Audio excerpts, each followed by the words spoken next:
of the bridge, which is closed, is the Shoki to Adeniji Adele bound entire section. And of course, there's a consequence of rerouting, and most motorists have been advised to use alternative routes from Ojota to Ikorodu Road, Funshaw Williams, Eco Bridge, Akpombo, Kata Bridge, and the Akpombo axis in general. Of course, work would be starting earlier in the week from about the 2nd to the 8th, and motorists would be back on the road after the festive season. And I believe that the only ask would be that there be efficiency in the process, to enable hitch-free movement. In terms of closure, regular maintenance requires closures like this, but we know that many times when we see the bridge closed after a long time and we get back on the bridge, sometimes we're asking, why was it closed or what was repaired? Because it's not really clear. But I'm happy that there's continued maintenance. I'm just hoping that the process of redirecting traffic is more efficient. Signposts, are put on the road to aid motorists, especially new drivers, people who don't live in the city regularly, to navigate the redirection and rerouting of traffic.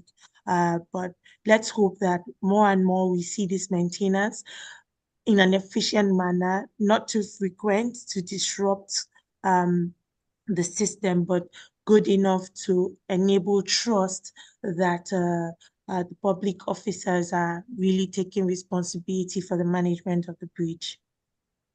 All right, thank you, Oyeyemi, for that.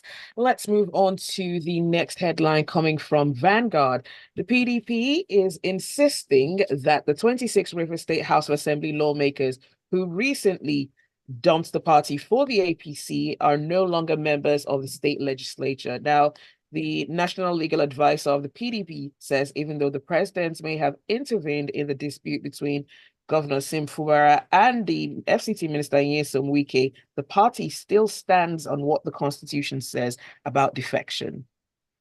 Joseph? Yeah, just as a background, I mean, the dramas in River State it's a national one, it's international. So everybody knows the story. It's simply that the House of Assembly made a move against the governor, tried to impeach him for whatever interest they were protecting, ostensibly for Nyesom Wike, who is the Minister of FCT.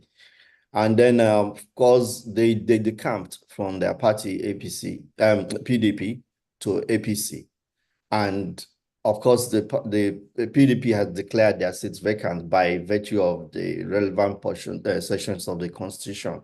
And they are standing on that. Now, the lawmakers would, in order to preempt any action that will remove them from the House, went to the Federal High Court to file an action to restrain INEC from conducting any by-election for their seats. Yeah, so the court, what they went for yesterday was to hear that case, and the court said they pleaded that they wanted more extension of time, which the court granted for them to do. The PDP legal counsel was against that extension of time, but the judge stood on his right or his discretionary power to be able to extend the time, and he did, and he extended time for them to come back, I think January 24th or so, to hear this the matter itself. So the question remains that, is this stand of PDP strange? No. The Constitution provides for what happens when a lawmaker decamps. It's very clear. And then the PDP is standing on that ground to say, despite whatever the president did in terms of intervening in this matter, trying to get the parties to reconcile, there are certain things that are basically constitutional, and this simply is one of it. Now, the question remains, what can the governor do? Nothing, because it's constitutional, and the party stands on that ground that once this has happened, the law should take its course. We're waiting to see the reaction of INEC to this, because so far INEC hasn't said anything. INEC is supposed to be the one to determine whether they are going to, I'm sure because of the litigations going on, they are waiting to see how it pans out. But eventually, INEC is duty bound to obey the Constitution. And so it's a constitutional matter that we're actually seeing that's at play in here, and not just a matter of political intervention by the president. The legal counsel for PDP says that it's within the power of the president to intervene. I disagree. I don't think it's the right of the president to work against the spirit of the Constitution, which expressly states what should happen in situations like this. They can intervene some other ways, but not to abridge or to breach the Constitution and prevent the Constitution from functioning. Joseph, just before we let this matter rest a bit, because we know it's going to be a marathon of legal sessions as we go at the next year for Rivers. There are about 32 members of the Rivers State House of Assembly. I think one is deceased, and so that leaves us with 31. And the power of 4 to declare the remaining 25 or probably 27 seats vacant is another thing. Is that a quorum in itself in a gathering? If we go by the provisions of the Constitution, once those people decamped, then automatically they cease to be members of the House of Assembly. And so whatever number is left is a quorum. So these are debates that have been going on both sides. Oh, no, it's not possible but that's what the Constitution says. So that quorum is legitimate in the sense that once these people vacate their positions, they have ceased to be members of the House of Assembly. So whatever the decisions they take, whatever action they take is valid in the eye of the law. And so even if they challenge it in court, it would be a matter of interpretation by the court of the section of the Constitution.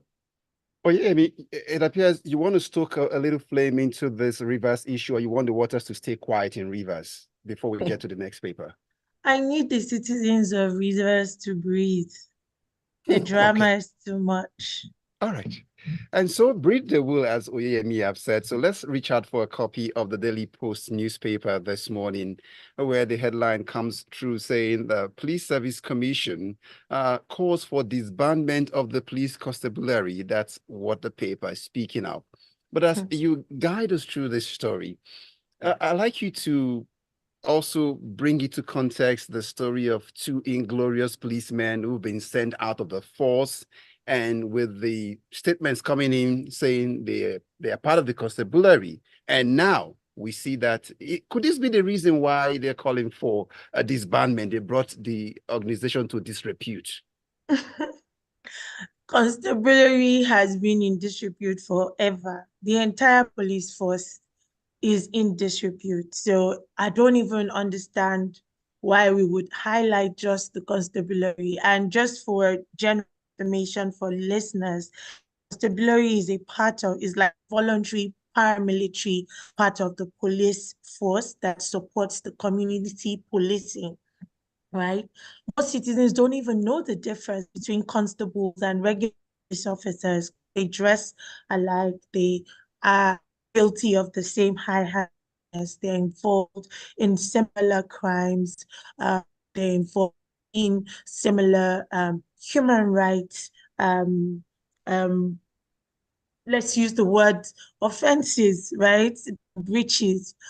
So I find it disturbing. I mean, that this is the Police Service Commission speaking to the Inspector of General Police. The Police Service Commission should certainly know that it's just not the constabulary that's in need of reform, and cosmetic changes like the uniform or distinguishing between regular police officers and the constables, I don't think that's the priority here. There's a complete need for review of how the police force in entirety is constituted, you know, how they work, their training program, their welfare program. So there's a welfare twist to this story where it is stated that there are certain areas where they're not receiving allowances, and so they should be disabled in those areas. But I don't think that's the core issue. We need to look at it. Citizens don't trust the police as they should. The police officers are not, I mean, there's this meme I had been seeing throughout the holiday where drivers have been told to take care as they drive because the police officer they're engaged has not been paid an allowance, salary, or even eating Christmas chicken. As funny as it may sound, it is the reality of many of our police officers across board. As a community, state, local, or federal, we're under-policed, right? So we need more reinforcement. I don't think it's the total overhaul that is in view. There has to be that change of approach, a full strategy that addresses welfare, addresses training, addresses resourcing, addresses capacity, addresses the needs of citizens, and addresses engagement as well, so that there is a proper understanding of their role, their function. Now, speaking to what you were talking about, the police officers that brought the constabulary to distribute, it's a joke, right? Every single day, if you look around, citizens face the same thing. Because there was a video recording, and the report is that probably there is some form of prejudice there because the victim this time was a foreigner, and there's some cosmetic effort to put us in good light. It doesn't bode well.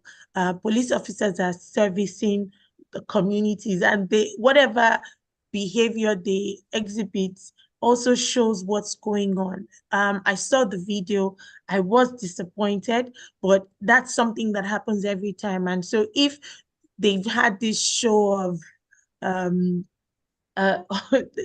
a display, as far as I'm concerned, a cosmetic display, everyone can see through it. Everyone understands that that's not enough. That's not new. And we can't pretend that that's the first time that kind of thing is happening, you know, and I don't think that what was done was wrong. You know, when we look at it, if an officer has breached his official duty or protocol, then there are consequences, but we should apply them properly. We should apply them across board. We should not be selective.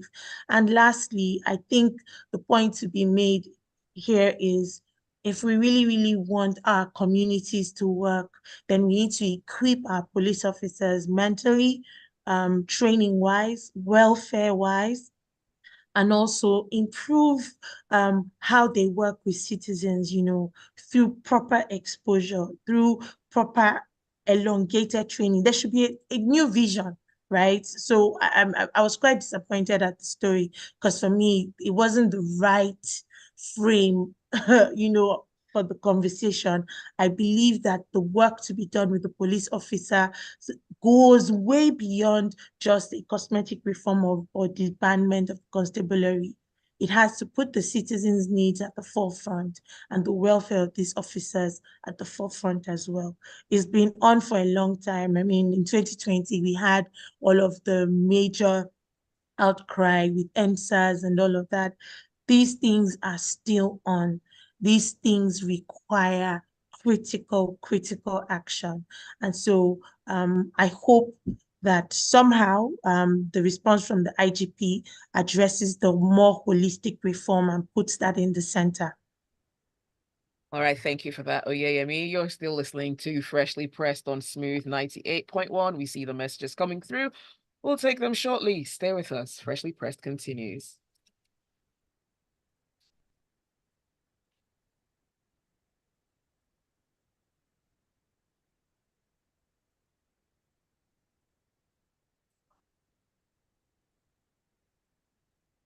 My name is Grace. If you want good news, stay tuned to Smooth 98.1. What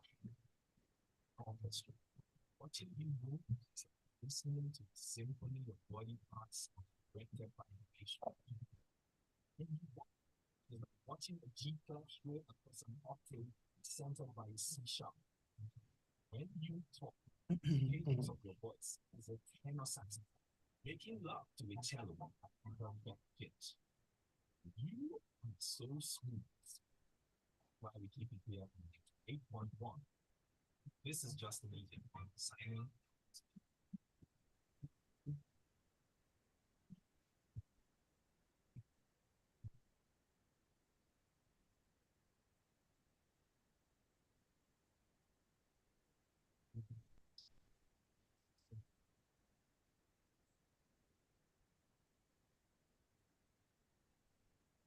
It is still freshly pressed on Smooth 98.1 FM. Still got Oyeyemi, Aderibigbe with us, and Joseph Obari as joining us from Abuja, the nation's capital. And we proceed to get the next paper in. All right, as always, we want to read your messages. We want to know your thoughts. 0809 444 0981.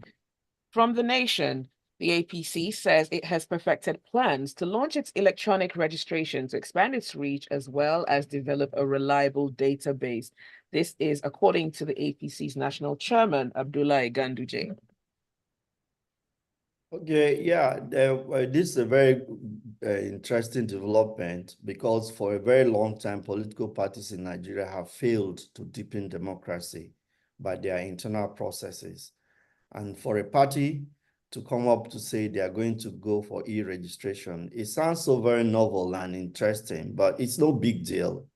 I mean, it's something that should have been there all the while. On your website, create a link where people can click and register, give the information, which ward they come from, which local government and all that, and it's captured in the database. I don't have to leave my place of abode and go all the way to my village, to the ward to go and do physical registration, which is what they've been doing, almost all the political parties. So anything that can help to deepen our democracy is welcome. And it's actually, I mean, too late, coming late. That's my opinion.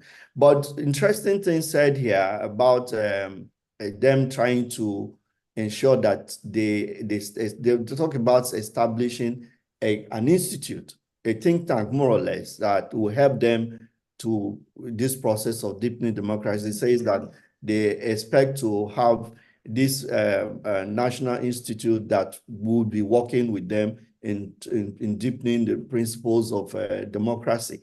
And it's called National Institute of Progressive Studies, you know. So they're talking about enlightenment, and they're talking about improving the doctrine of democracy, their own internal democracy. Why shouldn't political parties even be able to conduct their election electronically and show INEC that it's possible? I mean, these are the kind of things we expect political parties to lead. Voter enlightenment. We are talking about voter apathy at every election. It's just because our elections haven't been anything but inspiring. I mean, anything but inspiring. So the more people have confidence in the party themselves, the more loyal they are to the system. So we can have more people aroused to want to participate in democracy by voting, when it is clean. Of course, everybody will be inspired. Violence is one of the things that have always been a challenge for us at every election. So if parties are conducting their affairs in such a way that the best hands are thrown out, are thrown up, and they are the people who are vying for positions. And they ensure that even INEC itself, they are the ones who police INEC to ensure that they deliver clean elections. Then we are talking about progress in democracy. But so far, it is the parties that have actually worked against democracy in Nigeria. Politicians, political parties. So Joseph and Oyeyemi, I'd like you to take a stab at this one. If Nigerians back here, sitting here, can be members of football clubs in England, in Germany, from where they've never been to any of this country, but yet they are members. Now, we should celebrate that these parties want to go now for members to be able to register using electronic means. But I'd like you to put that against this argument of now you're going for e-registration, would you be ready to have electronic voting in, side by side this? Well, okay, let me just go for it. The funny thing is that you have, when they do their primaries, for example, it's why they could demonstrate this whole thing, but they are not interested. It's not as if they don't know. They know very well what can work. They know what, even for the country, every politician knows what is best for this country, but their own interest always overrides to them, or they always place it above national interest. So if you have primaries, you conduct primaries that are clean and clear, then you will not be able to handpick candidates. I mean, you have a minister who is boasting that nobody in the entire state who is elected bought a form. That in itself, in any part of the world, calls for criminal inquiry. It should call for a criminal. Who bought form? The governor didn't buy the form. The National Assembly members, did I buy the House of Assembly members who I bought form for all of them? He's declaring it publicly. He's not even afraid. He's saying it openly. So what right do they have to talk? If I say I want them to do anything, it is my structure. That kind of system only happens because the party is not doing its work. And the politicians who make up these political parties are not interested, because then they can't handpick candidates and dispense these favors that create this godfatherism and the problems we have. Well, yeah, briefly before we get into CAC matters. I mean, I would say it's a good development. As Joseph said, everything that works towards deepening of democracy is essential right now, right? But we can't have the playbook changed when it's now time for politics or elections, because that's what would typically happen. We would have good rules, good policies, good good structure, to enable case in point, INEC and the BVAS, right? Everyone was excited because it was sort of a clear-cut process. But at the point where it needed to be used and the process had to implement, end to end, it failed, right? Because of politics. So I with Joseph completely, great development, but let us see through and let us play, honestly, to ensure that democracy is deepened. It's a good thing if citizens are part of political parties. It's a good thing. We're growing. That's what it means. So if there's a system to enable it, fine. Thank you. So the Guardian newspaper, if we can do this in about a minute, will be saying that the Corporate Affairs Commission extends a deadline for companies to submit annual returns. How long would we have these deadlines being shifted to next year now, as we see? Oh, yeah. So earlier in the year, the Corporate Affairs Commission had issued a notice that they would begin to apply full penalties for failure to file annual returns by companies or entities, regulated entities, as at when due. It was to take effect from the 1st of January, but due to a glitch in the portal that the CAC uses, there's been an extension to April 2024. All right, let's look at a few messages we have coming through. This one is from Dan Okuda. He says, the president cannot usurp the powers of the other arms of government. We are practicing constitutional democracy with clear separation of powers. The president cannot intimidate other arms with his meddling, particularly in the River State crisis. And this message from Daniel. Daniel says, truly the whole Nigerian police force needs to be overhauled, not cosmetic changes. Those two policemen were less aggressive than the ones I met yesterday and probably will meet today. They didn't flash their guns at the biker. Come to areas like Festac or Ago or Agege and see what real police are doing. All right, let's go on to the next headline. This one comes from Daily Trust. NRC loses 150,000 real clips to vandals. Joseph? And it's shocking. I mean, I don't know how to say this, that you have in a country where everybody complains, they lament how government doesn't do anything, how government is not caring for people, how transportation is difficult. And then when the government makes an effort, people sabotage it. I mean, it's not just these clips they are complaining about. You go to the roads, rails supporting bridges are removed, manholes, the metals in Abuja, it's a very common sight. You just find gaping holes in the middle of the road. The manhole that was metals that put place that have been removed, stolen. And it goes on and on. It's not just in one place. So it's something very terrible about the Nigerian psyche and the interest. Nobody cares. Nobody is interested. I mean, maybe because it's from the leadership down to the citizenry, people don't care. It's like, well, let me get whatever I can get. It's like everybody's just looting parts of the national assets. And it's scary. 150,000 is a lot. It's a lot. So now it means that the trains can't run. The reason may be, okay, maybe this is not electrified, maybe it was electrified. You won't even go there, how much protection can the NRC give to protect their assets in this manner? It's too big. They can't even send police we have not even been policed enough as citizens, not to talk about detaching a group of people to go and monitor what goes. It's difficult. So maybe they have to begin to think of technology. Maybe they have to maybe fly drones or whatever along their tracks just to monitor, and then that can send reports so that quick interventions can be made. They have to think out of the box. It's not enough to just complain to us while we are replacing. They have to think critically on how to resolve this. And maybe, like I said, technology can be of help and to be able to quickly intervene and stop the crime when it is being committed. All right, we see a message from Emeka from Ikeja says, party registration and voting doesn't make sense if only court determines who wins.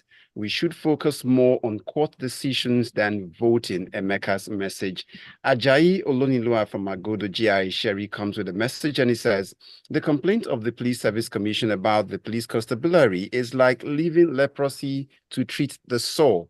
The entire police structure needs to be reorganized so that every community will have its own police as a first responder to criminal activities in their communities. Ajayi's thought and salt this morning on the show. Well, thank you for your messages. Thank you for listening. Special thanks to our analysts, of course, Joseph and Oyeyemi. The next time we'll be having this conversation will be in 2024. Yes, indeed. See you then. I wish everybody a happy new year in advance and stay safe. See you then. Thank you, Happy New Year. Joseph. Thank you.